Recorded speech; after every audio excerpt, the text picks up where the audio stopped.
شريك له وأشهد أن محمدًا عبده ورسوله أرسله بالهدى ودين الحق ليظهره على الدين كله ولو كره المشركون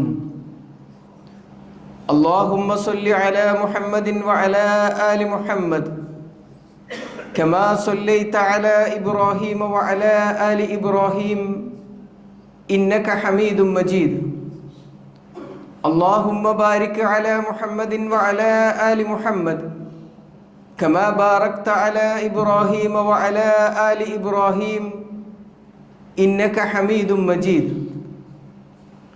أما بعد فإن خير الكلام كلام الله وخير السنن سنن محمد صلى الله عليه وسلم وشر الأمور محدثاتها وكل محدثة بدعة وكل بدعة ضلالة أعوذ بالله من الشيطان الرجيم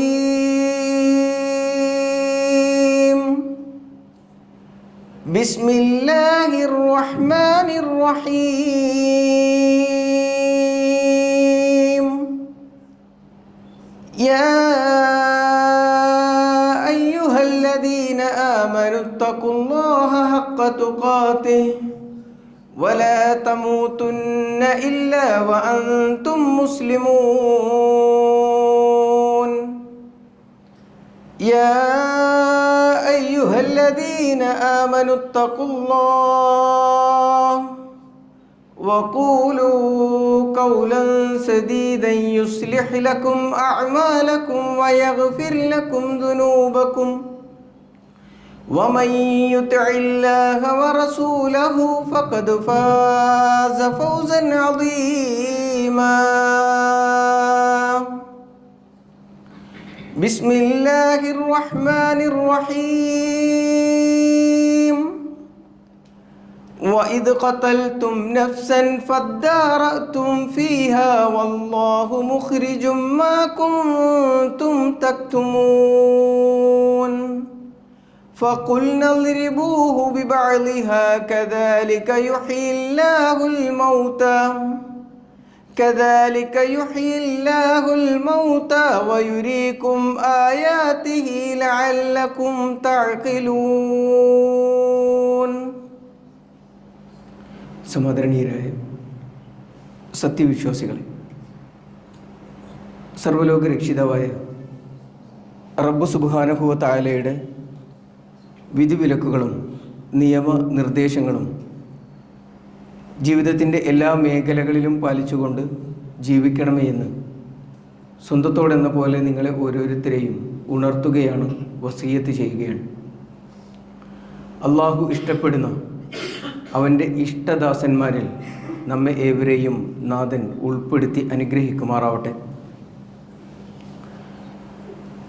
ഏകദൈവ വിശ്വാസം പ്രഖ്യാപിക്കുക വഴി തങ്ങളെ ഇല്ലായ്മ ചെയ്യാൻ ഇറങ്ങി പുറപ്പെട്ട ധിക്കാരിയായ ഒരു ഭരണാധികാരിയിൽ നിന്ന്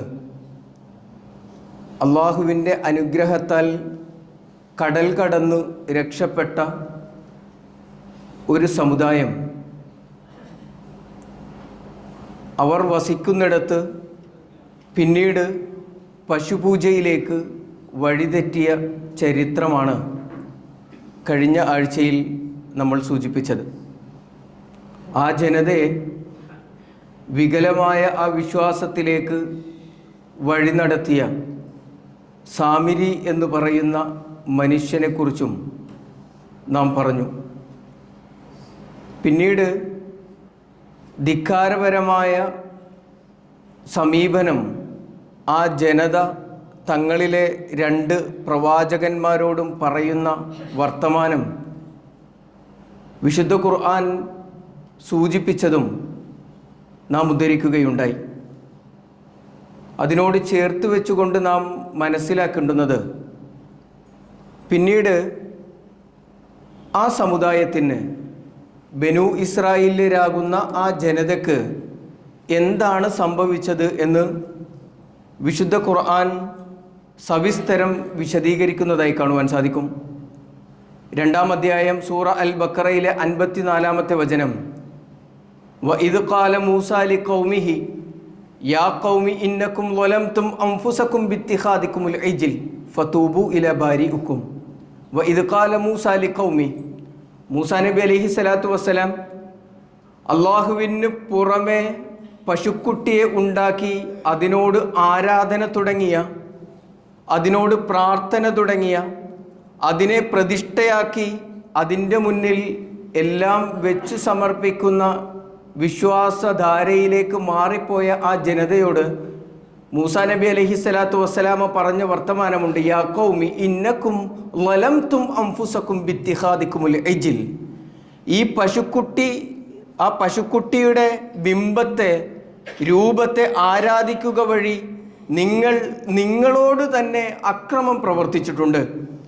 അവിടെ ശ്രദ്ധേയമായ വിശുദ്ധ ഖുർആനിൻ്റെ ഒരു പ്രയോഗമെന്ന് പറയുന്നത്, അള്ളാഹുവിൻ്റെ ഇസ്സത്തിന് യാതൊരു വിധത്തിലുള്ള കോട്ടവും അവനിൽ നിങ്ങൾ പങ്കു ചേർക്കുന്നത് കൊണ്ട് ഉണ്ടാവുന്നില്ല. നാം തിരിച്ചറിയേണ്ടുന്നതാണ്. നേരെ മറിച്ച് എപ്പോഴും അത്തരത്തിലുള്ള ഒരു വിശ്വാസത്തിലേക്ക് മനുഷ്യൻ കടന്നു പോകുമ്പോൾ അവിടെ സ്വന്തം നഫ്സിനോടാണ് അവൻ അക്രമം പ്രവർത്തിക്കുന്നത് എന്ന തിരിച്ചറിവ് മനുഷ്യനുണ്ടാവണം എന്ന് മൂസാ നബി അലൈഹി സ്വലാത്തു വസ്സലാം ആദ്യം തന്നെ സൂചിപ്പിക്കുകയാണ്. നിങ്ങളോട് തന്നെയാണ് അക്രമം പ്രവർത്തിച്ചത്. ബിത്തിഖാദികുമുൽ ഇജ്ൽ, നിങ്ങൾ ഈ പശുക്കുട്ടിയെ ആരാധിക്കുന്നതിലൂടെ. അതുകൊണ്ട് ഫതൂബു ഇലാ ബാരിഉകും, നിങ്ങൾ നിങ്ങളുടെ റബ്ബിനോട് തൗബ ചെയ്യണം. തൗബ ചെയ്യണം എന്ന് പറഞ്ഞതിന് ശേഷം മൂസാ നബി അലൈഹി സ്വലാത്തു വസ്സലാം അവരോട് പറയുന്നത് അള്ളാഹുവിൻ്റെ വിധിയായിക്കൊണ്ട് ഫഖ്തുലു അൻഫുസകും, നിങ്ങൾ പരസ്പരം നിങ്ങളിൽ വധം നടത്തണം എന്നുകൂടി പറയുന്നതായി കാണുവാൻ സാധിക്കും. അങ്ങനെ റബ്ബ് നിങ്ങളുടെ തൗബ സ്വീകരിക്കുകയും നിങ്ങൾക്ക് പുറത്തു തരികയും ചെയ്യും എന്ന് വിശുദ്ധ ഖുർആനിൻ്റെ ആയത്തുകൾ അല്ലെങ്കിൽ മൂസാ നബി അലൈഹി സ്വലാത്തു വസ്സലാം അവർക്ക് പറഞ്ഞു കൊടുക്കുന്ന സമയത്ത് അതിൽ പശുപൂജ നടത്തിയ, അള്ളാഹുവിൽ പങ്കുചേർത്തവരായ ആളുകളും അതിന് പ്രോത്സാഹനം നൽകിയവരും അതിന് വഴിവെച്ചവരുമായിട്ടുള്ള ആളുകളിൽ ആ വധം നടപ്പിലാക്കപ്പെടുന്നതായി വിശുദ്ധ ഖുർആൻ വിശദീകരിക്കുന്നതായി കാണുവാൻ സാധിക്കും. പിന്നീട് അവരിൽ നിന്ന് മൂസാ നബി അലൈഹി സ്വലാത്തു വസ്സലാം ഒരു 70 ആളുകളെ, അവരിൽ അത്യാവശ്യം കാര്യങ്ങൾ ഗ്രഹിക്കാൻ പ്രാപ്തിയുള്ള, നന്മയും തിന്മയും വേർതിരിച്ച് മനസ്സിലാക്കുവാൻ കഴിയുന്ന 70 ആളുകളെ മൂസാ നബി അലൈഹി സ്വലാത്തു വസ്സലാം അവരിൽ നിന്ന് തിരഞ്ഞെടുക്കുന്നുണ്ട്. 7-ാം അധ്യായം സൂറ അൽ അഅറാഫിലെ 155-ാമത്തെ വചനത്തിൽ സൂചിപ്പിക്കുന്നതായി കാണുവാൻ സാധിക്കും. വഖ്താറ മൂസ ഖൗമഹു 70 റജുലൻ, മൂസാ നബി അലൈഹി സ്വലാത്തു വസ്സലാം ആ ജനതയിൽ നിന്ന് 70 ആളുകളെ തിരഞ്ഞെടുത്തു. ലിമീഖാത്തിന, അള്ളാഹുവിൻ്റെ നിശ്ചയപ്രകാരം അള്ളാഹു നിശ്ചയിച്ച സമയത്തേക്ക് ഈ 70 ആളുകളെ തിരഞ്ഞെടുക്കുകയും ആ 70 ആളുകളെയും കൊണ്ട് സീനാ പർവ്വതത്തിൻ്റെ മുകളിലേക്ക് യാത്ര ചെയ്യുകയും ചെയ്തു.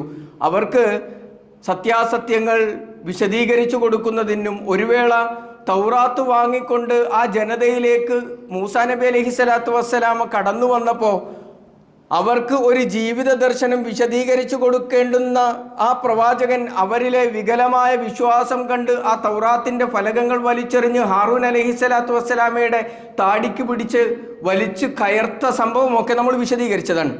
അതിനുശേഷം ഇത് കൃത്യമായി ഈ ജനതക്ക് പറഞ്ഞു കൊടുക്കുന്നതിന് വേണ്ടി 70 ആളുകളെ തിരഞ്ഞെടുത്ത് മൂസാ നബി അലൈഹി സ്വലാത്തു വസ്സലാമ പോയി കഴിഞ്ഞപ്പോൾ മൂസാ നബി അലൈഹി സ്വലാത്തു വസ്സലാമയോട് ഈ ജനത, ഇതെല്ലാം കണ്ട ജനത മൂസാ നബിയോട് പറഞ്ഞ വർത്തമാനം 2-ാം അധ്യായം സൂറത്തുൽ ബഖറയിലെ 55-56 വചനങ്ങളിൽ സൂചിപ്പിക്കുന്നതായി കാണുവാൻ സാധിക്കും. വഇദ് ഖുൽതും യാ മൂസ ലനുഅ്മിന ലക ഹത്താ നറല്ലാഹ ജഹ്റ. അവര് മൂസാ നബി അവർക്ക് തൗറാത്തിനെ കുറിച്ച് വിശദീകരിച്ചു കൊടുക്കാൻ തുടങ്ങിയ സമയത്ത് അവർ പറഞ്ഞ വർത്തമാനം എന്താണെന്നറിയോ? വഇദ് ഖുൽതും, നിങ്ങൾ പറഞ്ഞ സന്ദർഭമുണ്ട്. യാ മൂസ, അല്ലയോ മൂസ, ലനുഅ്മിന ലക ഹത്താ നറല്ലാഹ ജഹ്റ, പടച്ച റബ്ബിനെ നേരിട്ട് കാണാതെ ഞങ്ങൾ നിന്നിൽ വിശ്വസിക്കുകയില്ല. അള്ളാഹുവിനെ ഞങ്ങൾക്ക് നേരിൽ കാണണം. നീ റബ്ബിനെ വിളിക്കണം. നീ റബ്ബിനോട് ഞങ്ങളുടെ മുന്നിൽ ഹാജരാകാൻ പറയണം. ആ റബ്ബിനെ ഞങ്ങൾക്ക് ബോധ്യമാകണം. ആ റബ്ബാണ് നിനക്ക് ഈ ഫലകങ്ങൾ നൽകിയത് എന്ന്, തൗറാത്ത് നൽകിയത് എന്ന കാര്യം ഞങ്ങൾക്ക് ബോധ്യമാകാതെ ഒരിക്കലും ഞങ്ങൾ നിന്നിൽ വിശ്വസിക്കുകയില്ല എന്ന അഹങ്കാരത്തിൻ്റെ, ധിക്കാരത്തിൻ്റെ വർത്തമാനം അവർ മൂസാ നബി അലൈഹി സ്വലാത്തു വസ്സലാമയോട് പറഞ്ഞു. എന്നിട്ട് വിശുദ്ധ ഖുർആൻ പറഞ്ഞത് അങ്ങനെ അവരെ ഇടിവിട്ടേറ്റി എന്നുള്ളതാണ്. ഇടിവാളേറ്റ് അവർ മരണമടഞ്ഞു എന്ന് പറയുന്നതായി കാണുവാൻ സാധിക്കും. അൻതും തൻദുറൂൻ, നിങ്ങൾ നോക്കി നിൽക്കുന്ന സമയത്ത് അള്ളാഹുവിൻ്റെ അദാബ് ഇറങ്ങുകയും അവർ ഒന്നായി നശിച്ചു പോവുകയും ചെയ്തു എന്ന് പറയുന്നതായി കാണുവാൻ സാധിക്കും. നോക്കൂ നിങ്ങൾ, അള്ളാഹുവിനെ കണ്ടാലേ ഞങ്ങൾ വിശ്വസിക്കുകയുള്ളൂ എന്ന് പറയുന്നത് പ്രവാചകൻ സല്ലല്ലാഹു അലൈഹി വസല്ലമയെ പോലും നേരിൽ കാണാത്ത നമ്മളൊന്നുമല്ല, അല്ലെങ്കിൽ അതുപോലെയുള്ള ഒരു സമുദായമല്ല.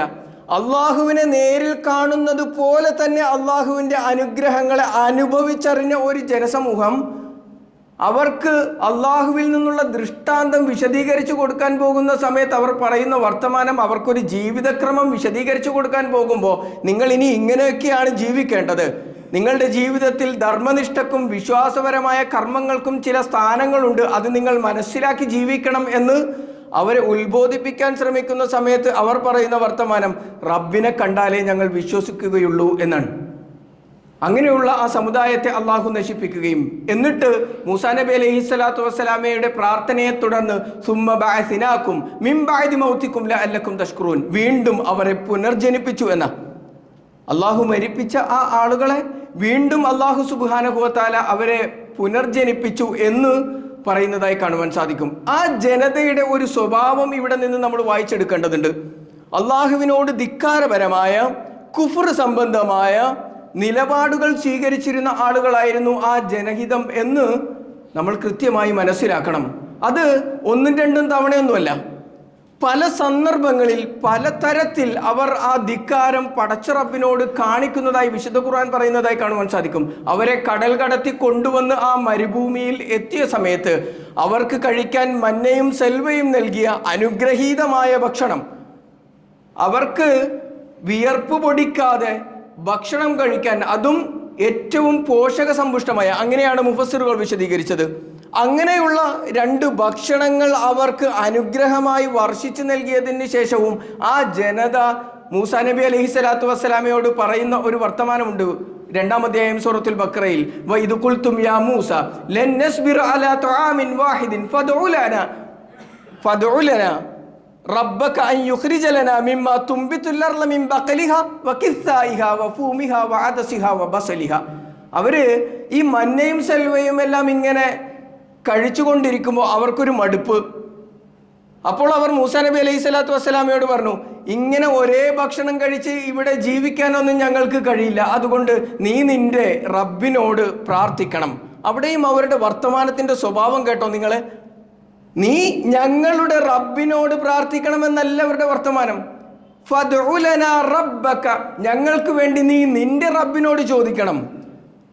എന്തിന്?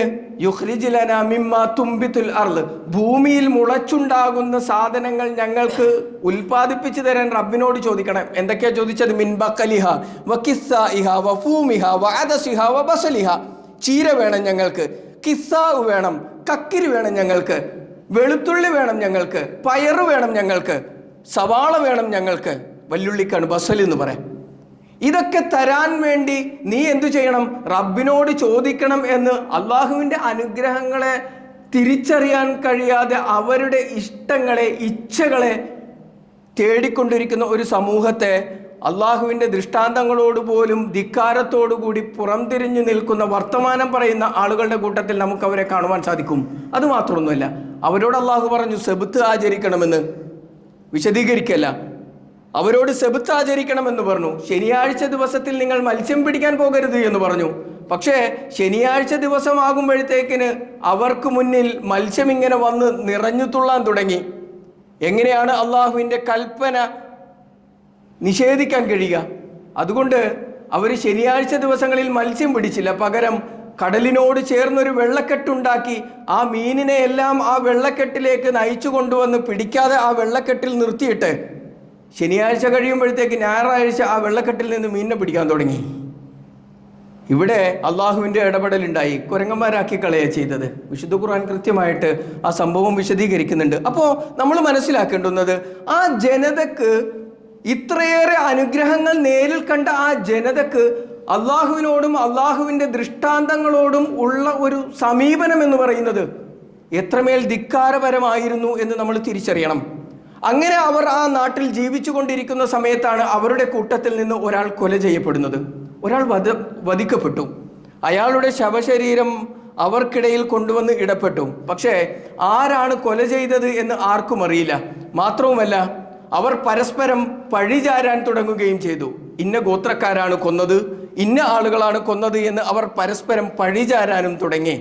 അവർക്കിടയിൽ 12 ഗോത്രങ്ങളുണ്ട്. നമുക്കറിയാം, അവര് ആ സീനാ താഴ്വരയിലേക്ക് വരുന്ന സമയത്ത് മൂസാ നബി അലൈഹി സ്വലാത്തു വസ്സലാമ വടികൊണ്ടടിക്കുന്ന ആ കല്ലിൽ നിന്ന് 12 ഉറവകളാണ്. ഇസ്നത ആശറത ഐനൻ, 12 ഉറവകളാണ് പൊട്ടി ഒഴുകുന്നത്. കത് അലിമ കുല്ലു ഉനാസിൻ മശ്റബഹും, അതിലുള്ള ഓരോ ആളുകൾക്കും അവരവരുടെ ഉറവകൾ ഏതാണ് എന്ന് കൃത്യമായി നിർണയിച്ചു കൊടുക്കുകയും അവർ മനസ്സിലാക്കുകയും അതിൽ നിന്ന് കുടിക്കുകയും ഒക്കെ ചെയ്തതാണ്. ഇത് ഏതാ ഈ 12? യാക്കൂബ് നബി അലൈഹി സ്വലാത്തു വസ്സലാമക്ക് 12 മക്കളാണ്. യാക്കൂബ് നബി അലൈഹി സ്വലാത്തു വസ്സലാമയുടെ മറ്റൊരു പേരാണ് ഇസ്രായേൽ എന്ന് പറയുന്നത്. ആ സന്തതി പരമ്പരയിൽപ്പെട്ട ആ 12 മക്കളുടെയും ബാക്കി പരമ്പര എന്ന് പറയുന്നതാണ് ഈ 12 വിഭാഗം. അവരാണ് ഇവിടെ എത്തിയിട്ടുള്ളത്. ആ ജനതയിൽ നിന്ന് ഒരു ആളെ കൊല ചെയ്യപ്പെടുകയും ആരാണ് കൊല ചെയ്തത് എന്ന് അറിയാതെ പരസ്പരം അങ്ങോട്ടും ഇങ്ങോട്ടും ആരോപണം ഉന്നയിക്കാനും കാരണമുണ്ട്. കാരണം എന്താണെന്നറിയോ? ഇവർക്കറിയാം, ഇവർ ഇതിനു മുൻപ് ഈ സ്വഭാവമുള്ള ആളുകൾ തന്നെയാണ്. ഇവർ ഇതിനു മുൻപ് തങ്ങളുടെ സഹോദരനായ യൂസുഫ് നബി അലൈഹി സ്വലാത്തു വസ്സലാമയെ കൊല ചെയ്യാൻ വേണ്ടി ഗൂഢാലോചന നടത്തിയ ആളുകളാണ്.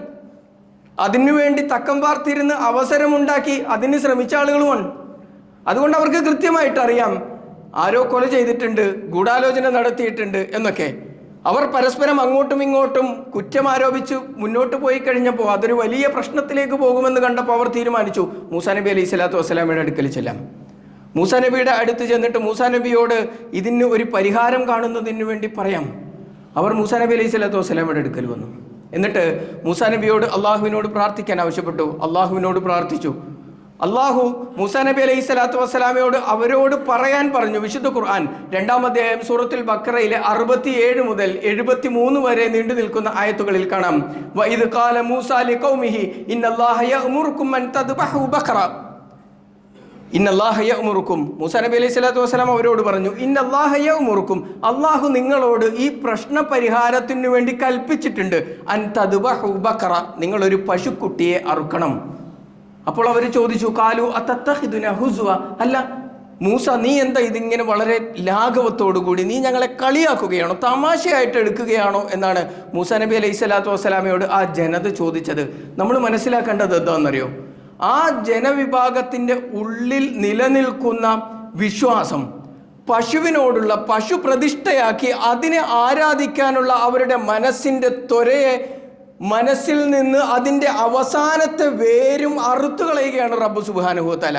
ആരാണോ പശുപൂജ നടത്തിയത്, ആരാണോ പശുപൂജ നടത്താൻ പ്രോത്സാഹനം നൽകിയത്, ആരുടെ മനസ്സാണോ അതിന് വെമ്പൽ കൊള്ളുന്നത്, അവരുടെ മനസ്സിൽ നിന്ന് ആ വിശ്വാസത്തിൻ്റെ അവസാനത്തെ ആണിക്കല്ലും പറിച്ചെറിയാൻ വിശുദ്ധ ഖുർആൻ അല്ലാഹു സുബ്ഹാനഹു വ തആല ശ്രമിക്കുകയാണ്. അള്ളാഹു നടപ്പിലാക്കണത്. അവരോട് പറഞ്ഞു, നിങ്ങൾ പൂജിച്ചു പോന്നിരുന്ന, നിങ്ങൾ ബഹുമാനത്തോടു കൂടി കണ്ടിരുന്ന ഒരു പശുവിനെ നിങ്ങൾ അറുക്കണം. അതുകൊണ്ട് അവർ ചോദിച്ചത് അതത്തഖിദുന ഹുസ്വ, നീ ഞങ്ങളെ കളിയാക്കണമെന്ന്. കാരണം അവർക്ക് ആ പശുവിനോടുള്ള ഒരു ബന്ധവും ഒക്കെ മൂസാ നബി അലൈഹി സ്വലാത്തു വസ്സലാമക്ക് അറിയാം. അതുകൊണ്ട് തന്നെ കളിയാക്കുകയാണോ എന്ന ചോദ്യം ചോദിക്കുന്നുണ്ട്. തുടർന്ന് അപ്പോൾ മൂസാ നബി അലൈഹി സ്വലാത്തു വസ്സലാം പറയുന്നത്, ഖാല അഊദു ബില്ലാഹി അൻ അകൂന മിനൽ ജാഹിലീൻ, അങ്ങനെ ഒരു വിവരക്കേട് പറയുന്ന ആളുകളിൽ നിന്ന് മാറി നിൽക്കാൻ, രക്ഷപ്പെട്ട് നിൽക്കുവാൻ ഞാൻ അള്ളാഹുവിനോട് ശരണം തേടുന്നു എന്നുള്ളതാണ്. അപ്പോൾ അവരോട് ആ പശുവിനെ അറുക്കാൻ പറഞ്ഞപ്പോൾ അവിടെയും അവരുടെ സ്വഭാവം വീണ്ടും പുറത്തു വന്നു. അവരുടെ ഉള്ളിലുള്ള ധിക്കാരവും അള്ളാഹുവിൻ്റെ കൽപ്പനകളോടുള്ള അവരുടെ സമീപനവും അവിടെ വീണ്ടും പുറത്തു വന്നു. അവർ മൂസാ നബി അലൈഹി സ്വലാത്തു വസ്സലാമയുടെ അടുക്കൽ വന്നുകൊണ്ട് ചോദിച്ചു. അവരെ സംബന്ധിച്ചിടത്തോളം അള്ളാഹു ഒരു പശുക്കുട്ടിയെ അറുക്കാൻ പറഞ്ഞ സമയത്ത് ഏതെങ്കിലും ഒരു പശുവിനെ പിടിച്ച് അറുത്താൽ മതിയായിരുന്നു. പക്ഷെ അവരത് ചെയ്തില്ല. നേരെ മറിച്ച് അവർ മൂസാ നബി അലൈഹി സ്വലാത്തു വസ്സലാമയുടെ അടുക്കൽ വീണ്ടും വന്നു. ഖാലു ദുഉ ലനാ റബ്ബക യുബയ്യിൻ ലനാ മാഹി, മൂസ, ഞങ്ങൾക്ക് വിശദീകരിച്ച് തരണം. പശുവിനെ അറുക്കാൻ പറഞ്ഞ് അങ്ങ് പോയാൽ എങ്ങനെ? ഞങ്ങൾക്കതൊന്ന് വ്യക്തമാക്കി തരണം. എങ്ങനെയുള്ള പശുവിനെയാണ് ഞങ്ങൾ അറുക്കേണ്ടത് എന്ന് നീ വിശദീകരിച്ചു തരണം. അപ്പോൾ മൂസാ നബി അലൈഹി സ്വലാത്തു വസ്സലാമ പറഞ്ഞു, ഖാല ഇന്നഹു യഖൂലു ഇന്നഹാ ബഖറത്തുൻ ലാ ഫാരിളുൻ വലാ ബിഖറുൻ അവാനും ബൈന ദാലിക് ഫഫഅലു മാ തുഅ്മറൂൻ. മൂസാ നബി അലൈഹി സ്വലാത്തു വസ്സലാമ പറഞ്ഞത്, നിങ്ങളുടെ റബ്ബ് നിങ്ങളോട് പറയുന്നത് ഇന്നഹാ ബഖറത്തുൻ ലാ ഫാരിളുൻ വലാ ബിഖർ, വല്ലാതെ പ്രായം കുറഞ്ഞു പോയതുമാകാൻ പാടില്ല, ഒരുപാട് മൂത്തുമുറ്റിയ പശുവുമാകാൻ പാടില്ല. പ്രായം വല്ലാതെ കുറഞ്ഞതോ പ്രായം വല്ലാതെ ഏറിയതോ ആവാൻ പാടില്ല. അവാനും ബൈനദാലിക്, അതിനിടയിലുള്ള ഒരു മധ്യമ വയസ്സുണ്ടല്ലോ, ഒരു മധ്യവയസ്കയായ ഒരു പശുവിനെ പിടിച്ചങ്ങോട്ട് അർത്ഥാണെന്ന് പറഞ്ഞു. എന്നാൽ അത് കേട്ടിട്ട് അങ്ങനെയുള്ള ഒരു സാധനത്തിന് പിടിച്ചറക്കണ്ടേ? അതും ചെയ്തില്ല. അപ്പോഴും അവർ വീണ്ടും മൂസാ നബി അലൈഹി സ്വലാത്തു വസ്സലാമയോട് വന്നിട്ട് പറഞ്ഞു, കാല ദുഅല്ലന റബ്ബക യുബയ്യിൻ മാ ലൗനുഹ. ഇപ്പം അവരുടെ പ്രശ്നം എന്താണെന്നറിയോ? പശുവിൻ്റെ പ്രായമല്ല, ഏത് നിറം വേണമെന്നുള്ളതാ. മാ ലൗനുഹ, ഏത് നിറത്തിലുള്ള പശുവിനെയാണ് അറുക്കേണ്ടത്? അവിടെയൊക്കെ റബ്ബിൻ്റെ ഇടപെടലൊന്ന് നോക്ക്. നിങ്ങൾ ചോദ്യം ചോദിക്കും തോറും നിങ്ങളെ എങ്ങനെയൊക്കെ ബുദ്ധിമുട്ടിക്കാമെന്നുള്ള രൂപത്തിലാണ് മറുപടി വരുന്നത്. ഏതാ നിറം പശുവിൻ്റെതേ? ഏത് നിറമായാലും എന്താ കൂട്ടരെ, അതിനൊന്ന് അർത്ഥ പോരെ? ചെയ്തില്ല അവരുടെ മനസ്സിലെ ആ ധിക്കാരത്തിൻ്റെ, അല്ലെങ്കിൽ അള്ളാഹുവിൻ്റെ കൽപ്പനകളോട്, അള്ളാഹുവിൻ്റെ ആയത്തുകളോട് ആ ജനതയുടെ സമീപനം വളരെ കൃത്യമായി വായിച്ചെടുക്കാൻ കഴിയും. അപ്പോൾ അള്ളാഹു അവരോട് പറഞ്ഞു, കാല ഇന്നഹു യഖൂൽ ഇന്നഹാ ബഖറത്തുൻ സഫ്ര. എന്നാലേ നിങ്ങളൊരു മഞ്ഞ പശുവിനെ തന്നെ പിടിച്ചങ്ങ് അറുക്ക്, മഞ്ഞ നിറത്തിലുള്ള പശുവിനെ അറുക്ക്. ഫാഖിഉൻ ലൗനുഹാ തസുറുൻ നാദിരീൻ, കാണുന്ന ആളുകൾക്ക് അതിനെ കാണുമ്പോൾ തന്നെ വല്ലാത്തൊരു സന്തോഷം ഉണ്ടാകട്ടെ. അങ്ങനെ ആളുകൾക്ക് കാണുമ്പോഴേക്ക് വല്ലാത്തൊരു ഇമ്പം തോന്നുന്ന നല്ല മഞ്ഞ കളറുള്ള ഒരു പശുവിനെ നിങ്ങൾ കണ്ടെത്തിയിട്ട് അതിനെ നിങ്ങൾ അറുക്ക് എന്ന് പറഞ്ഞു. എന്നാലെങ്കിലും പോയി അറുക്കണ്ടേ? എന്നിട്ടും അറുത്തില്ല. അവർ വീണ്ടും പറഞ്ഞു, ഞങ്ങൾക്ക് വല്ലാത്ത സങ്കടത്തിലായിട്ടുണ്ട്, ഞങ്ങൾക്ക് വല്ലാതെ പലതും ഇതുമായി സാദൃശ്യമുള്ളതുപോലെയൊക്കെ തോന്നുന്നുണ്ട്, അതുകൊണ്ട് ഒന്നും കൂടെ കൃത്യമായി റബ്ബിനോട് ചോദിക്കൂ എന്ന് പറഞ്ഞപ്പോൾ മൂസാ നബി അലൈഹി സ്വലാത്തു വസ്സലാമ അവരോട് പറഞ്ഞു, കാല ഇന്നഹു യഖൂലു ഇന്നഹാ ബഖറത്തുൻ ലാ ദലൂലുൻ തുസീറുൽ അർള വലാ തസ്ഖിൽ ഹർസ് മുസല്ലമത്തുൻ ലാ ശിയത ഫീഹാ. അങ്ങനെയാണെങ്കിലേ ആ പശുവിന് ഇങ്ങനെ ഒരു ക്വാളിറ്റിയും കൂടെ ഉണ്ടായിക്കട്ടെ.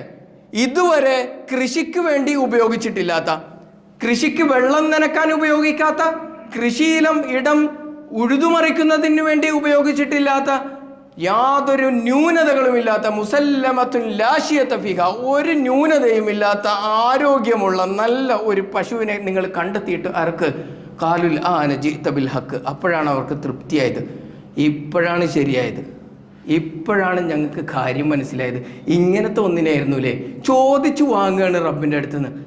പറഞ്ഞതങ്ങോട്ട് ചെയ്താൽ മതിയായിരുന്നു. അതല്ല, സംശയങ്ങൾ ഇങ്ങനെ അങ്ങോട്ട് ചോദിച്ചിട്ട് പരമാവധി ഇങ്ങോട്ട് വാങ്ങുക. ഫദബഹൂഹ വമാ കാദു യഫ്അലുൻ. അങ്ങനെ അവർ ആ രൂപത്തിലുള്ള ഒന്നിനെ ഏറെ പരിശ്രമിച്ച് കണ്ടെത്തി അതിനെ അറുത്തു എന്നുള്ളതാണ്.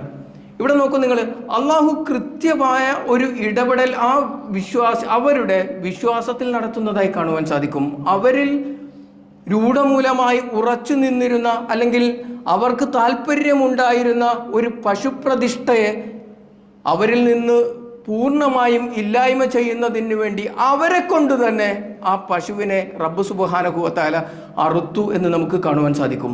ഇത് ഇസ്ലാമിക ചരിത്രത്തിലെ ഇതിൻ്റെ ആവർത്തനം നമുക്ക് പിന്നീട് പല സ്ഥലങ്ങളിലും കാണാൻ കഴിയും. ഇസ്ലാമിക ചരിത്രം വായിച്ചു നോക്കുമ്പോൾ ഇതിൻ്റെ ആവർത്തനം ഇസ്ലാമിക ചരിത്രത്തിലുടനീളം നമുക്ക് കാണാൻ കഴിയും. മക്കയുടെ ചരിത്രത്തിലേക്ക് നമ്മൾ പോവുകയാണ് എങ്കിൽ അവിടെ മുഹമ്മദ് നബി സല്ലല്ലാഹു അലൈഹി വസല്ലം മക്കയിൽ പ്രബോധനം നടത്തി 13 വർഷം. അവിടെ നിന്ന് പ്രവാചകൻ മദീനയിലേക്ക് പോയി, അവിടെ 10 വർഷം. അതിനിടയിലാണ് മക്കം ഫത്തഹ് ഉണ്ടാവുകയും നബി സല്ലല്ലാഹു അലൈഹി വസല്ലമ മക്കയിലേക്ക് വരികയും ചെയ്യുന്നത്. ആ മക്കം ഫത്തഹിൻ്റെ സമയത്ത് നബി സല്ലല്ലാഹു അലൈഹി വസല്ലമ മക്കയിലേക്ക് വന്ന സംഭവം ഇബ്നു അബ്ബാസ് റളിയല്ലാഹു അൻഹു റിപ്പോർട്ട് ചെയ്യുന്നതായി ഇമാം ബുഖാരി അദ്ദേഹത്തിൻ്റെ സ്വഹീഹിൽ ഉദ്ധരിക്കുന്നതായി കാണുവാൻ സാധിക്കും. അവിടെ ഇബ്നു അബ്ബാസ് റളിയല്ലാഹു അൻഹു പറയാൻ, അന്ന റസൂലുള്ളാഹി സല്ലല്ലാഹു അലൈഹി വസല്ലം ലമ്മാ ഖദിമ മക്ക, മുഹമ്മദ് നബി സല്ലല്ലാഹു അലൈഹി വസല്ലം മക്കയിലേക്ക് വന്ന സമയത്ത്, മക്കം ഫത്തഹിൻ്റെ സമയത്ത് വന്ന സമയത്ത്, അബാ അൻ യദ്ഖുലൽ ബൈത, കഅബയിലേക്ക് പ്രവേശിക്കാൻ നബി സല്ലല്ലാഹു അലൈഹി വസല്ലമ വിസമ്മതം പ്രകടിപ്പിച്ചു. നബി കഅബയുടെ ഉള്ളിലേക്ക് പ്രവേശിച്ചില്ല. കാരണം പ്രവാചകൻ പറഞ്ഞത് വഫീഹി ആലിഹ യഅനി അൽ-അസ്നാം, അതിൽ കുറേയേറെ അവരുടെ ആരാധ്യ വസ്തുക്കൾ ഉണ്ടായിരുന്നു. നമ്മൾ മനസ്സിലാക്കേണ്ടുന്നത്, ഇപ്പോൾ പ്രവാചകൻ സല്ലല്ലാഹു അലൈഹി വസല്ലമയോടൊപ്പമുള്ള മക്കയിലെ വിശ്വാസികൾ എന്ന് പറയുന്നത് ഒരു കാലത്ത് ഈ ബിംബങ്ങളെ ആരാധിച്ചിരുന്നവരാണ്, ഇതിനോട് പ്രാർത്ഥന നടത്തിയിരുന്നവരാണ്, ഇതിൻ്റെ മുന്നിൽ നേർച്ച വഴിപാടുകൾ നടത്തിയിരുന്ന ആളുകളാണ്. അതേ ആളുകൾ തന്നെയാണ് ഇപ്പോൾ പ്രവാചകൻ സല്ലല്ലാഹു അലൈഹി വസല്ലമയോടൊപ്പം നിൽക്കുന്നത്. അവരാണ് ആ കഅബയിൽ ഈ പറയപ്പെട്ട അസ്നാമുകളെ, ബിംബങ്ങളെ കാണുന്നത്. അപ്പോൾ നബി സല്ലല്ലാഹു അലൈഹി വസല്ലം ഫഅമറ ബിഹാ ഫഅഖറജത് ഫഅഖറജ സൂറത ഇബ്രാഹിം, അങ്ങനെ അവർ അതിനെ എല്ലാം എടുത്ത് പുറത്തേക്ക് ഇട്ടു. ആ പുറത്തേക്ക് കൊണ്ടുപോയതിൽ അല്ലെങ്കിൽ കഅബയുടെ ചുമരിൽ സൂറത്തു ഇബ്രാഹിം നബി അലൈഹി സ്വലാത്തു വസ്സലാമയുടെ ചിത്രവും ഉണ്ടായിരുന്നു എന്ന. ഇബ്രാഹിം നബി അലൈഹി സ്വലാത്തു വസ്സലാമയുടെ ചിത്രം ഇസ്മായിൽ നബി അലൈഹി സ്വലാത്തു വസ്സലാമയുടെയും ചിത്രം കഅബയുടെ ചുവരിൽ വരച്ചു വെച്ചിരുന്നു. മാത്രമല്ല, ആ വരച്ചു വെച്ച ചിത്രത്തിന് ഒരു പ്രത്യേകതയുണ്ട്. ഫി ഐദിഹിമ അൽ അസ്ലാം, ഇവരുടെ രണ്ടുപേരുടെയും കയ്യിൽ അസ്ലാം ഉണ്ടായിരുന്നു എന്ന. അസ്ലാം എന്ന് പറഞ്ഞാൽ ഒരു തരം അമ്പൺ, ഒരു അമ്പ് കൂടി വരച്ച് ചേർത്ത് വെച്ചു. കൃത്യമായ ദുരുദ്ദേശത്തോടു കൂടി വരച്ച് ചേർത്ത് വെച്ചതാണ്. ആ അസ്ലാം എന്ന് പറയുന്നതിനെ കുറിച്ച് വിശുദ്ധ ഖുർആൻ പറയുന്നുണ്ട്. അസ്ലാം എന്ന് പറയുന്നത് ആ മക്കയിലുണ്ടായിരുന്ന ബഹുദൈവ ആരാധകർക്കിടയിൽ ഉണ്ടായിരുന്ന ഒരു വിശ്വാസമാണ്. അവർ അമ്പ് എടുത്ത് മുകളിലേക്ക് എറിയുകയും അമ്പ് വന്ന് വീഴുന്നതിൻ്റെ സ്ഥാനം നോക്കി, അതിൻ്റെ ദിശ നോക്കി, അതിൻ്റെ കോലം നോക്കിയിട്ട് ജ്യോത്സ്യം പറയുകയും ചെയ്യുന്ന ഒരു വിഭാഗം ആളുകൾ ഉണ്ടായിരുന്നു. അങ്ങനെ ഒരു വിശ്വാസം അവർക്കിടയിൽ ഉണ്ടായിരുന്നു. ആ അമ്പിനെ എന്ത് ചെയ്തു? ഇബ്രാഹിം നബി അലൈഹി സ്വലാത്തു വസ്സലാമയുടെയും ഇസ്മായിൽ നബി അലൈഹി സ്വലാത്തു വസ്സലാമയുടെയും ഫോട്ടോയിലേക്ക് വരച്ചു ചേർത്ത് വെച്ചു. നമ്മളെന്താ മനസ്സിലാക്കേണ്ടുന്നത്? കുറേ കാലം കഴിയുമ്പോഴേക്ക് ആളുകൾ ഈ ചിത്രം കാണുമ്പോൾ മനസ്സിലാക്കും, ഇബ്രാഹിം നബി അലൈഹി സ്വലാത്തു വസ്സലാമയും ഇസ്മായിൽ നബിയും ഒക്കെ അമ്പിൻ്റെ ആൾക്കാരായിരുന്നുവെന്ന്, അസ്ലാമിൻ്റെ ആളുകളായിരുന്നുവെന്ന്, ജ്യോത്സ്യം പറഞ്ഞിരുന്ന ആളുകളായിരുന്നുവെന്ന്. അല്ലേ? അങ്ങനെയല്ലേ ജനം മനസ്സിലാക്കുക? അത് തന്നെയാണ് അത് ചെയ്തവരുടെയും ഉദ്ദേശം. ഇബ്രാഹിം നബി അലൈഹി സ്വലാത്തു മറ്റാരുടെയും കയ്യിലേക്ക് ഈ അമ്പെന്താ കൊടുക്കാതിരുന്നത്? ഇബ്രാഹിം നബിയുടെ കയ്യിൽ തന്നെ ആയിക്കോട്ടെ, അതിന് കുറച്ച് പ്രസക്തി ഏറെയാണ്. നോക്കൂ, നിങ്ങൾ സാമിരി ചെയ്തതും ഇതേ പണി തന്നെയാണ്. ആ സ്വർണം കൊണ്ടൊരു പശുക്കുട്ടിയെ അങ്ങ് ഉണ്ടാക്കി കൊടുത്താൽ മതിയായിരുന്നല്ലോ. അത് മാത്രമല്ല ചെയ്തത്. സാമിരി അതിനൊരു വിശ്വാസ്യതയും അതേപോലെ തന്നെ ആളുകൾക്കിടയിൽ ഒരു ബർക്കത്തിൻ്റെ ഇടവും കിട്ടുന്നതിന് വേണ്ടി റസൂലിൻ്റെ കാൽപ്പാടിൽ നിന്ന് ഒരു പിടി മണ്ണെടുത്ത് കൂടി അതിൽ ചേർത്തിട്ടാണ് എന്ത് ചെയ്തത്? അതുണ്ടാക്കിയത്. അപ്പോൾ എന്താ പ്രശ്നം? ഇത് ആ ബർക്കത്തോടു കൂടിയ പശുവാണ്, അതിനെ നിഷേധിക്കാൻ കഴിയില്ല. അതിൻ്റെ ചരിത്രം പറഞ്ഞു വരുമ്പോഴേക്ക് ആ ആളുകളിൽ വല്ലാത്തൊരു ഭക്തിയും ആവേശവും ഉണ്ടാകും. അത് തന്നെയാണ് പിന്നീട് വന്ന ആളുകളും ചെയ്തത്. എന്തേ ആരുടെയെങ്കിലും ഖബർ എടുക്കാതിരുന്നത്? പ്രവാചകന്മാരുടെ ഖബറുകൾ തന്നെ ആരാധനാ വസ്തുക്കളാക്കിയത് എന്തിന്? അതുമല്ല എങ്കിൽ എടുത്ത ഖബറുകൾക്ക് മേൽ വലിയ പോരിശകൾ കെട്ടിപ്പറഞ്ഞത് എന്തിന്? നമ്മൾ ആലോചിക്കണ്ടേ? ഇതൊക്കെ ഇതിൻ്റെ ബാക്കിയാണ്. അതാത് കാലങ്ങളിൽ ഈ ചരിത്രം ആവർത്തിച്ചു വരുന്നുണ്ട് എന്ന് നമുക്ക് കാണുവാൻ സാധിക്കും. എന്നിട്ട് അദ്ദേഹം പറയുന്നത്, ഫഖാല റസൂലുള്ളാഹി സ്വല്ലല്ലാഹു അലൈഹി വസല്ലം ഖാതലഹുമുല്ലാഹു ലഖദ് അലിമു മസ്തസ്ഖമു ബിഹാ ഖത്തുൻ. പറഞ്ഞെന്താണെന്നറിയോ? ആ ഇബ്രാഹിം നബി അലൈഹി സ്വലാത്തു വസ്സലാമയുടെയും ഇസ്മായിൽ നബി അലൈഹി സ്വലാത്തു വസ്സലാമയുടെയും പടത്തിൻ്റെ നേരെ ആ അമ്പുകൂടി വരച്ചു വെച്ച ആളുകളെ അള്ളാഹു ശപിക്കട്ടെ. അവർക്ക് കൃത്യമായി അറിയാം, അവർക്ക് നന്നായി അറിയാം എന്ത്? ഇവർ രണ്ടാളുകളും ഈ അമ്പുകൾ ഉപയോഗിച്ച് ദുശകുനം കണ്ടിരുന്ന ആളുകളല്ല എന്ന് നല്ല ബോധ്യമുള്ള ഉറപ്പുള്ള വിശ്വാസികൾ തന്നെയാണ് ഈ പണിയെടുത്തു വെച്ചത് എന്ന്.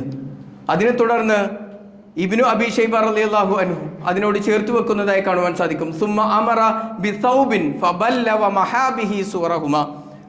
പിന്നീട് നബി സല്ലല്ലാഹു അലൈഹി വസല്ലം ഒരു തുണി കൊണ്ടുവരാൻ ആവശ്യപ്പെടുകയും അത് നനക്കുകയും തുടർന്ന് ആ ചിത്രം അവിടെ നിന്ന് മായ്ച്ചു കളയുകയും ചെയ്തു എന്ന് പറയുന്നതായി കാണുവാൻ സാധിക്കും. അപ്പോൾ ഇത് ചരിത്രത്തിൽ തനിയാവർത്തനമായി തുടർന്നു വരുന്നു എന്ന് നമുക്ക് കാണാൻ കഴിയും. പിന്നീട് അലി റളിയല്ലാഹു അൻഹുവിൻ്റെ കാലഘട്ടമായി. അലി റളിയല്ലാഹു അൻഹുവിൻ്റെ കാലഘട്ടമായപ്പോഴേക്ക് അലി റളിയല്ലാഹു അൻഹു അബുൽ ഹയ്യാജുൽ അസദിയോട് റളിയല്ലാഹു അൻഹു അദ്ദേഹത്തെ വിളിച്ചുകൊണ്ട് അദ്ദേഹത്തോട് അലി റളിയല്ലാഹു അൻഹു പറയുന്ന ഒരു വർത്തമാനമുണ്ട്. അലാ അബ്അസക അലാ മാ ബഅസനി അലൈഹി റസൂലുള്ളാഹി സ്വല്ലല്ലാഹു അലൈഹി വസല്ലം. റസൂലുള്ളാഹി സ്വല്ലല്ലാഹു അലൈഹി വസല്ലം എന്നോട് പറഞ്ഞ ഒരു കാര്യം ഞാൻ നിന്നെ പറഞ്ഞേൽപ്പിക്കട്ടെ. എന്നെ ചുമതലപ്പെടുത്തിയ ഒരു കാര്യം ഞാൻ നിന്നോടുകൂടി ചുമതലപ്പെടുത്തട്ടെ. അല്ലാ തദഅ തിംസാലൻ ഇല്ലാ തമസ്തഹു വലാ ഖബ്റൻ മുശ്റഫൻ ഇല്ലാ സവൈതഹു. നീയെ നടന്നു പോകുന്ന സമയത്ത് ഏതെങ്കിലും ഉയർന്നു നിൽക്കുന്ന ഒരു പ്രതിഷ്ഠ കാണുകയാണ് എങ്കിൽ അത് തട്ടിത്തകർത്തിട്ടല്ലാതെ മുന്നോട്ട് പോകാൻ പാടില്ല. ഒരു ഉയർന്നു നിൽക്കുന്ന ഒരു ഖബറ് കാണുകയാണ് എങ്കിൽ വലാ ഖബ്റൻ മുശ്റഫൻ, ഭൂമിയിൽ നിന്ന് ഒരു ചാണിൻ മുകളിൽ ഉയർന്നു നിൽക്കുന്ന ഒരു ഖബറ് കണ്ടാൽ ഇല്ലാ സവൈതഹു, അതിനെ നേരെയാക്കിയിട്ടല്ലാതെ ആ ഒരു ചാണിലേക്ക് അതിൻ്റെ അളവ് മാറ്റിക്കൊണ്ടല്ലാതെ നീ മുന്നോട്ട് പോകരുത് എന്ന് അലി റളിയല്ലാഹു അൻഹു പറയുന്നതായി കാണുവാൻ സാധിക്കും. പിന്നീട് ഒരു സംഘം തന്നെ യാത്രയായി ഉയർന്നു നിന്നിരുന്ന ഖബറുകളെയെല്ലാം ഇതേപോലെ സവ്വൈത്ത് ചെയ്തതിന് ശേഷമാണ് തിരിച്ചു വന്നത് എന്ന് ചരിത്രത്തിൽ നമുക്ക് കാണാൻ കഴിയും. പിന്നീട് ഹിജറ 236 വർഷം 236 വർഷമാകുമ്പോഴത്തേക്കിന് ഖലീഫ മുത്തവക്കിൽ ഇസ്ലാമിക ഭരണം നടത്തിക്കൊണ്ടിരിക്കുന്ന കാലമാണ്. അവിടെ ഖലീഫ മുത്തവക്കിൽ തൻ്റെ ആളുകളെ വിളിച്ചുകൊണ്ട്, സൈന്യത്തെ വിളിച്ചുകൊണ്ട് അവരോട് പറയുന്ന ഒരു കാര്യമുണ്ട്.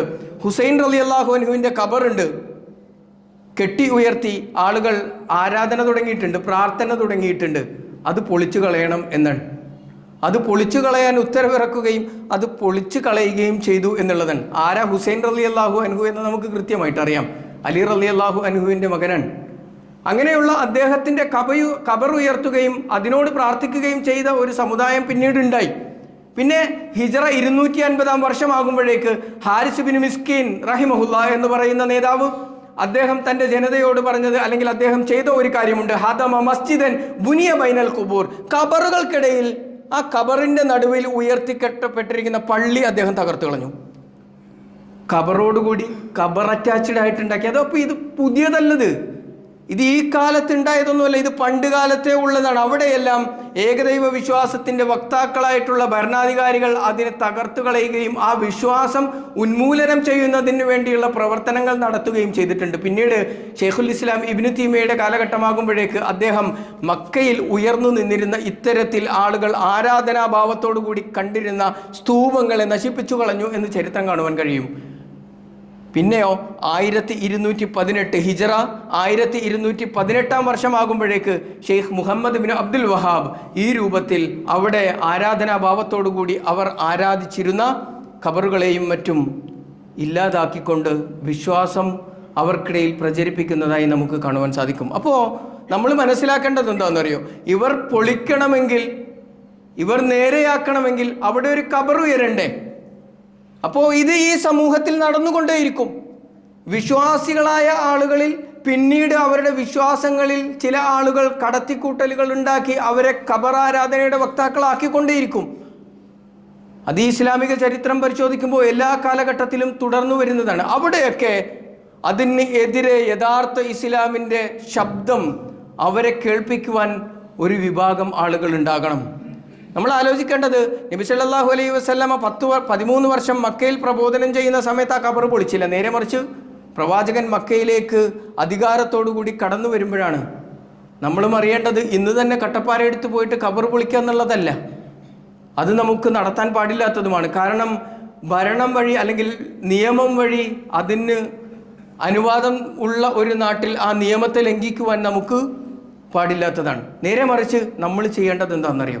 ഇതിനേക്കാൾ ആഴത്തിൽ, ഇതിനേക്കാൾ ഉയരത്തിൽ ഖബറുകൾ നമ്മുടെ സമൂഹത്തിലെ ആളുകളുടെ മനസ്സുകളിൽ പ്രതിഷ്ഠിക്കപ്പെട്ടിട്ടുണ്ട്. ഇതിനേക്കാൾ ആഴത്തിലാണ് ആ ഖബറുകളുടെ വേരുള്ളത്. അതിന് നമ്മൾ കാണുന്നതിനേക്കാൾ ഉയരമാണുള്ളത്. അവർക്കതിനോടുള്ള പ്രതിബദ്ധത എന്ന് പറയുന്നത് വളരെ വലുതാണ്, നമുക്ക് ഊഹിക്കാൻ കഴിയാത്തതാണ്. അതിനെ തച്ചു തകർക്കാൻ നമുക്ക് കഴിയണം. അതിന് ഏകദൈവ വിശ്വാസം എന്ന് പറയുന്ന ഇസ്ലാമിൻ്റെ അടിത്തറ അവരിലേക്ക് എത്തിക്കുവാൻ നമുക്ക് കഴിയണം. അങ്ങനെ ആ മനസ്സുകളിൽ നിന്ന് ഖബറുകൾ തച്ചു പൊളിക്കുന്ന, ഇല്ലായ്മ ചെയ്യുന്ന ആളുകളുടെ കൂട്ടത്തിൽ നമുക്ക് ഉൾപ്പെടാൻ കഴിയണം. റബ്ബ് സുബ്ഹാനഹു വ തആല തൗഫീഖ് നൽകി അനുഗ്രഹിക്കുമാറാവട്ടെ.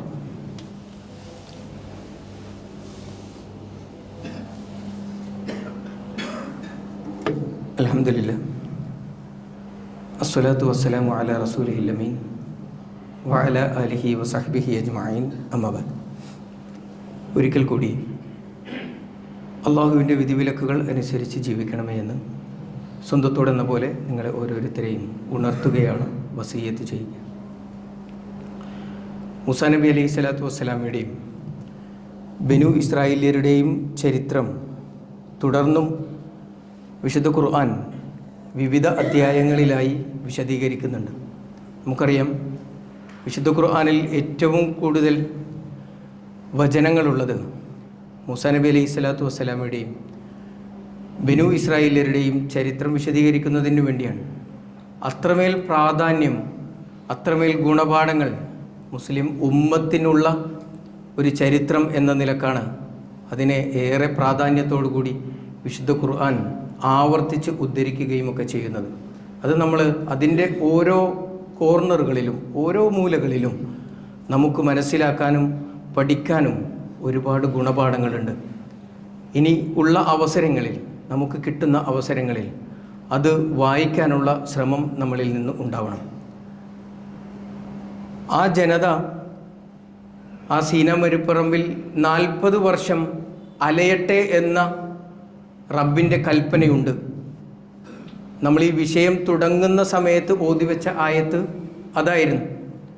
ആ 40 വർഷത്തിന് ശേഷമാണ് യൂഷ ബിൻ നൂൻ അലൈഹിസ്സലാത്തു വസ്സലാമയുടെ നേതൃത്വത്തിൽ ആ ജനതക്ക് ഫലസ്തീനിൽ അവർക്ക് നിർണയിക്കപ്പെട്ട അള്ളാഹു പ്രവേശിക്കാൻ പറഞ്ഞ ഫലസ്തീനിലെ അമാലിക്കകളോട് യുദ്ധം ചെയ്ത് ആ രാജ്യത്തേക്ക് പ്രവേശിക്കാൻ അവർക്ക് സാധിച്ചത്. അങ്ങനെ അവർ ആ നാട്ടിൽ അങ്ങനെ ജീവിച്ചു പോരുന്ന സമയത്ത് ഏകദേശം 3 നൂറ്റാണ്ടുകളോളം അവർ അവിടെ സുഖമായി ജീവിച്ചു പോകുന്നതായി കാണുവാൻ സാധിക്കും.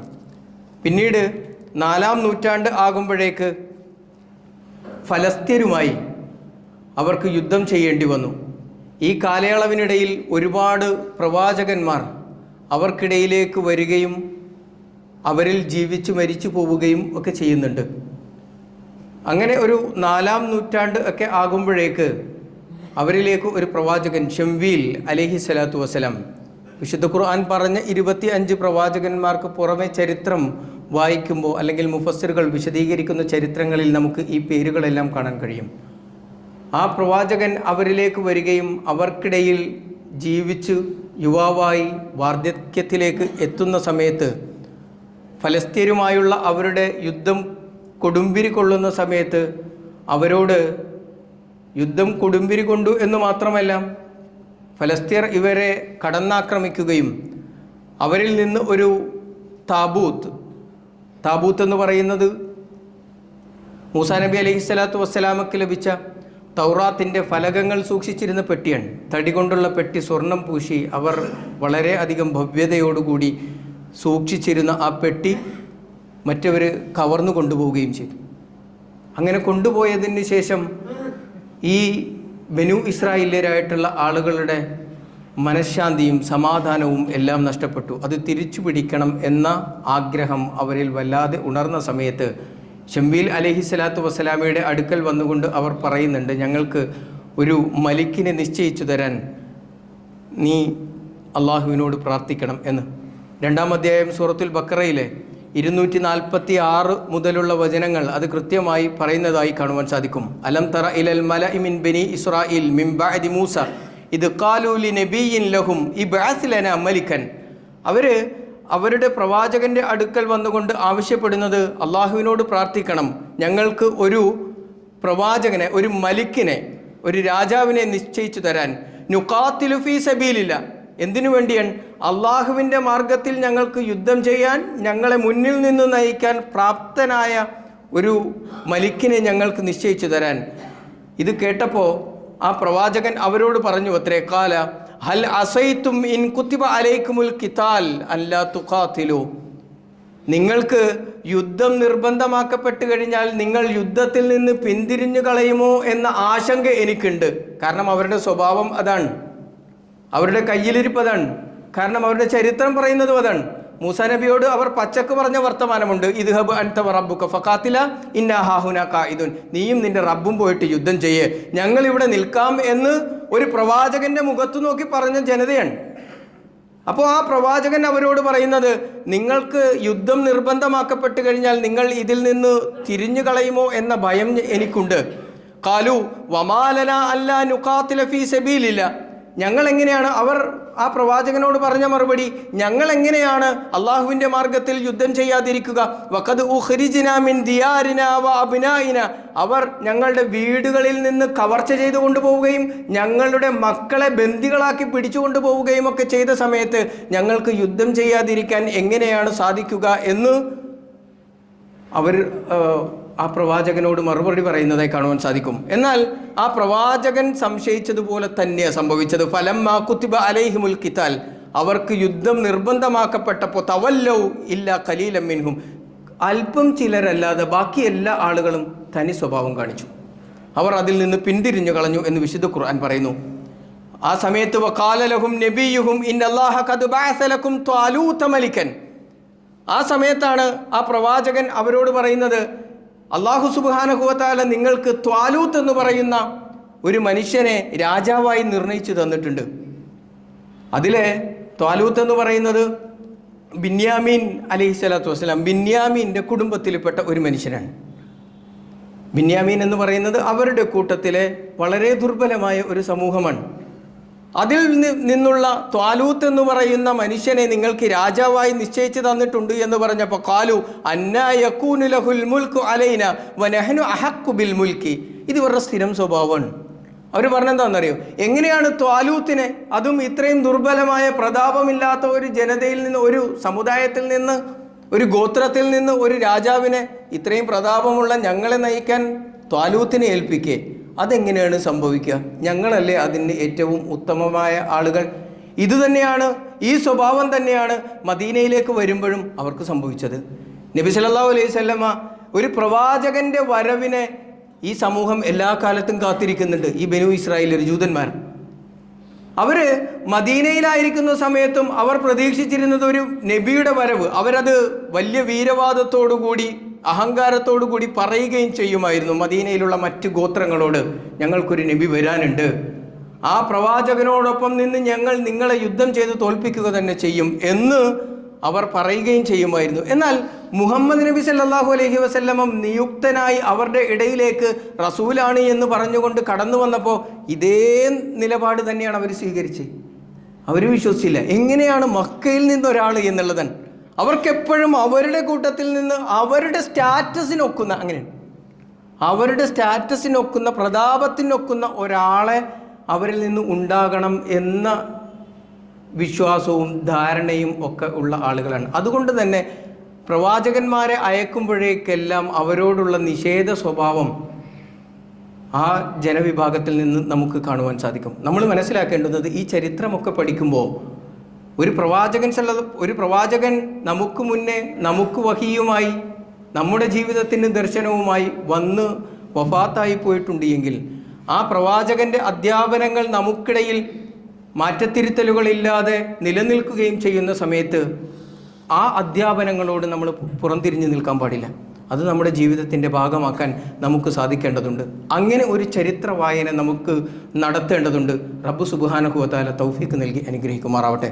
സത്യം സത്യമായി മനസ്സിലാക്കി സത്യത്തിൻ്റെ വക്താക്കളാകുവാൻ, അതുപോലെ തന്നെ നമ്മുടെ നാട്ടിൽ വളർന്ന് പ്രചരിച്ച് പന്തലിച്ചു കൊണ്ടിരിക്കുന്ന അന്ധവിശ്വാസങ്ങളോട് ദൈവഭയത്തോടുകൂടി, ആദർശഭദ്രതയോടുകൂടി, വിശ്വാസദാർഢ്യത്തോടുകൂടി അള്ളാഹുവിൻ്റെ കലാം ഉയർത്തിപ്പിടിച്ചുകൊണ്ട് എതിരിട്ട് നിൽക്കുവാൻ, അതിനെ പ്രബോധനം കൊണ്ട്, വിശുദ്ധ ഖുർആനിൻ്റെ ആയത്തുകൾ കൊണ്ട് ഇരുളടഞ്ഞ മനസ്സുകളിൽ വെളിച്ചം പകർത്തുവാൻ നമുക്ക് സാധിക്കേണ്ടതുണ്ട്.